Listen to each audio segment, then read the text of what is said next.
मैं देवों के देव महादेव के चरणों पर प्रणाम करती हूँ। मैं गौरी पार्वती माता के चरणों पर प्रणाम करती हूँ। मैं कार्तिक गणेश दोनों भैया के चरणों पर प्रणाम करती हूँ और मैं सभी देवी देवता के चरणों पर प्रणाम करती हूँ। आज मैं बहुत ही सुंदर और प्यारा कथा सुनाने वाली हूँ महादेव का, जो कैसे कि कोई गुरु बहन किसी के यहाँ से प्रसाद नहीं लेती है, कितना भेदभाव करती हैं, इसी के बारे में कथा है। गुरु बहन लोग सुनिए। एक गाँव में एक चप्पल सिलने वाला मोची रहता था। मोची तो वो रोज़ लोग के घरे चर्चा होखे तो उनका पत्नी बाहर से ही चर्चा सुने, क्या कि जहाँ भी चर्चा होखे तो कोई उनको बुलाए नहीं, इसलिए कि उनका पति चप्पल सीता था लोग के। तो लोग समझे कि छोटा जात है तो उनका चर्चा माने कोई अपना घर उनका नहीं बुलाता था। तो वो मंदिर में होके तो मंदिर में तो किसी को रोक टोक नहीं रहता है, घर पर किसी कोई आने के लिए रोक देगा, मगर मंदिर तो भगवान का दरबार तो सबके लिए खुला रहता है हरदम। तो मंदिर में चर्चा सुनने जरूर जाए, किसी घर पर तो बुलाहट नहीं आए मगर वो मंदिर में ज़रूर जाए। तो एक दिन क्या हुआ कि वो गुरु बहन मंदिर में मोची का पत्नी चर्चा सुनने के लिए गई। तो सब लोग मुँह नाक चमकाने लगी कि देखो मंदिर में आ गई है, इसका पति सबका चप्पल सीता है, मंदिर में चर्चा सुनने के लिए आ गए। तो वो बेचारी सीढ़ी पर बैठ के सबके बात के ध्यान ना देते हुए वो चर्चा सिर पर बैठ के सुन लेती है।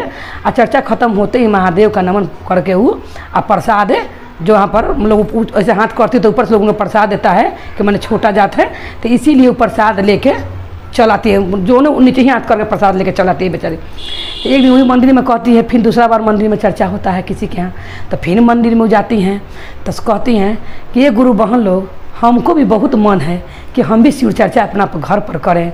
आप लोग ऐसा कीजिएगा कि मेरे घर पर चर्चा सुनने ज़रूर आइएगा महादेव का, क्या अकेले का चर्चा नहीं है, 10 आदमी रहता है तो महादेव का भजन बहुत अच्छा लगता है गाने बजाने में और कथा कहने सुनने में, इसीलिए हम चाहते हैं कि आप लोग मेरा घर पर आइए। तो सब गुरु बहन लोग क्या कहती हैं कि कौन इसका घर जाएगा, इसका घर कौन जाएगा, अपने में सब बतियाने लगती हैं। तब वो बेचारी सुनती है कि हमारा कहेला काम था, हम कह दिए हैं, लोग जरूर मेरा चर्चा में आएंगे। और कोई बोलता नहीं कि हम आएंगे, हमारी बेचारी सोचती है कि हम तो बोल देवे किए हैं, चर्चा सुने लो जरूर मेरा घर आएगा। मोची की पत्नी क्या करती है कि वो सोमवार का दिन रहता है और महादेव का चर्चा रख देती है सच्चा हृदय से, चर्चा रखती है। और 1 बजे से बेचारी बैठ के इंतज़ार करते रहती है कि मेरा घरे कोई आए और आके चर्चा शुरू करे तो हम चर्चा मने होके मेरा घर है।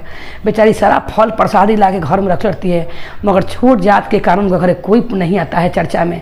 जब नहीं आता है तो बोलती है महादेव के जाकर अपना जहाँ फोटो महादेव का रख लेते, बोलती कि हे महादेव आप बताइए फल सब क्या होगा, ये प्रसादी क्या होगा महादेव, क्योंकि हम तो चर्चा समझ कर लिया कि मेरा चर्चा मेरे घर होगा तो 10 गुरु बहन आएंगी तो प्रसाद लेके जाएंगे। और रोने लगती है। उसी समय महादेव के फोटो को लगे अपना सिर झुकाकर, तब महादेव उसी समय एक जोगी बनकर आते हैं और वहाँ पर मंदिर अपना घर के पास आके बोलते हैं कि अलख निरंजन कहाँ हो बेटी, तुम यहाँ सीख लो। तो ये गलती हैं तो कहते हैं कि तुम ऐसा करो कि हम तुम्हारा चर्चा सुनेंगे, तुम चर्चा कहो और जो ही तुम सीख ले हो चर्चा में जाती हो, जितने कथा भजन सीख लो हो तुम उतने ही कहो, जितना तुम्हारा ज्ञान है तुम उतने कहो, महादेव तुम पर प्रसन्न हो गए। तो क्या करती है कि जब चर्चा मंदिर में जाती थी तो ध्यान दे लेती कि कैसे कैसे चर्चा होता है, तो वो अकेले ही बेचारी महादेव का शुरू करती है और ख़त्म भी करती है, कोई उनके घरे नहीं आता है। तब तो सब प्रसादी बच जाता है। तो जब जोगी बाबा बोलते हैं कि थोड़ा सा प्रसादी हमको भी दे दो, तो जोगी बाबा के खूब अच्छा ढेर सारा प्रसादी दे के मैंने विदा कर देती है। पूछती है महादेव से, वो जोगी बाबा से कि ये बताइए जोगी बाबा कि इतना प्रसाद हम क्या करेंगे, इतना प्रसाद मेरा घर बच गया है, हम क्या करेंगे इतना प्रसाद। तब बोलते हैं जो जोगी बन के आते हैं महादेव कि सारा प्रसाद ले जाके गाय के गौशाला में तुम डाल दो, जितना प्रसाद बचा हुआ है आज थोड़ा सा अपना परिवार के लिए रख लो। तो क्या करती हैं कि थोड़ा सा प्रसाद अपना परिवार के लिए रख लेती हैं और जितना प्रसाद बचा रहता है गुरु बहन लोग उस सब ले जाकर गौशाला में डाल देती हैं। महादेव का बहुत ही लगता है। महादेव जब जाते हैं तो पार्वती माता पूछती है महादेव से कि ये बताइए कि कैसा ये आदमी है, भेदभाव करता है लोग, आपके शिष्य ही होकर भेदभाव करता है लोग, बताइए जहाँ पर 10 आदमी गुरु बहन चर्चा करती है उन्हें कोई नहीं गए, से कुछ तो करना पड़ेगा इन लोग के ज्ञान के लिए। तो पार्वती माता क्या करती हैं कि गांव में महादेव तो एकदम भूला रहते हैं, क्या करते हैं कि गांव में जितना आदमी रहता है जो प्रसाद जिनको चर्चा के लिए कहले रहती हैं और नहीं आती हैं, सब के एक बैग रात के पेट में दर्द उखड़ जाता है, जितना आदमी उनका चर्चा में नहीं आई रहता है। जब पेट में दर्द उखड़ता है तो सब लोग सोचने लगता है कि क्या बात है कि सबके घर एक के दिन ही सारा आदमी के पेट में दर्द हो गया और सारा आदमी पेट के दर्द से छटपटा रहा है। तब उसी में से वो गुरु बहन सोचती हैं, जो सगरों चर्चा कहवाती थी, कहती हैं कि लगता है कि जो मोची घर हम लोग चर्चा सुनने नहीं गए हैं महादेव का, इसी भेदभाव के कारण, इसी कारण हम लोग का ये दशा हुआ है। इसी वक्त हम लोग चलिए और प्रसाद लेके आइए उनका यहाँ से, हम लोग ग्रहण करेंगे तो जरूर ठीक हो जाएंगे। तो उसी समय सारा गांव के आदमी जितना जो रहता है, लेडीज़ लोग जो चर्चा में नहीं गए रहता है लोग, सब लोग गुरु बहन के घर आती हैं, कहती हैं कि हम लोग से बहुत बड़ा गलती हो गया है गुरु बहन से, हम लोग के यहाँ पे दिन जो चर्चा किए थे वो प्रसाद हम लोग के दे दीजिए।